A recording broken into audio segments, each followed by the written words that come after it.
വർഷം 2003. ഗിൽക്രിസ്റ്റും ഹൈഡനും പോണ്ടിങ്ങും സൈമൺസുമെല്ലാം തീമഴയായിരുന്ന ഓസ്ട്രേലിയ ക്രിക്കറ്റിലെ ഏക ചക്രാധിപതിയായി വാണിരുന്ന കാലം.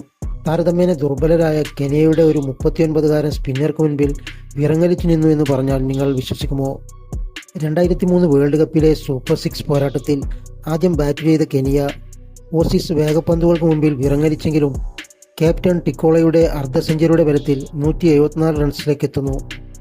അനായാസം എന്ന് തോന്നിച്ച വിജയലക്ഷ്യത്തിലേക്ക് ഗിൽക്രിസ്റ്റിൻ്റെ വെടിക്കെട്ടോടെയായിരുന്നു തുടക്കം. മത്സരം കൈവിട്ടുകൊണ്ടിരിക്കുന്നു. അപ്പോൾ ക്യാപ്റ്റൻ അവസാന പ്രതീക്ഷയായ ആസിഫ് കരീമിനെ പന്തേൽപ്പിക്കുന്നു. ആദ്യ ഓവറിൽ മെയ്ഡൻ ഓവർ പോണ്ടിങ്ങിൻ്റെ വിക്കറ്റും സ്വന്തമാക്കുന്നു.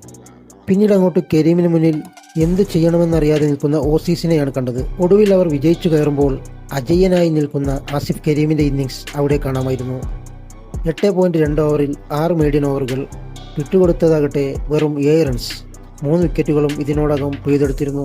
ക്രിക്കറ്റ് ചരിത്രത്തിലെ ഏറ്റവും മികച്ച സ്പെല്ലുകളിൽ ഒന്ന്. പ്രകടനത്തിനുള്ള ബഹുമതിയും അയാളെ തേടിയെത്തി.